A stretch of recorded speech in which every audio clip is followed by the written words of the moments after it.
هناك فرق بين أن يبكي الإنسان ندما على ذنوبه، وهذا الندم الحقيقي. الندم معناه أن يتأذى الإنسان لأنه عصى الله سبحانه، وإلا إذا كان نادما لأسباب أخر هذا ما يعتبر توبة وندم. يعني أفرض واحد سوى قضية، قتل إنسان، سرق، أي شيء سوى، ألقي القبض عليه، وضع في السجن.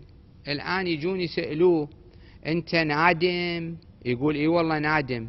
ليش نادم؟ يقول حطوني بالسجن، لو أدري يودوني بالسجن كان ما سويت هالقضية. هذا نادم، بس هذا الندم ما يرفع الإثم اللي سواه. نادم لأنه تأذى. أو فرضنا مثلا هو يفترض هذا الشخص إلى حوبة مثلا، سواله قضية وبعدين انصاب، فمقهور متأذي، يسألوه أنت متندم؟ يقول متندم، هذا صارت لي حوبة بسبب تأذيت.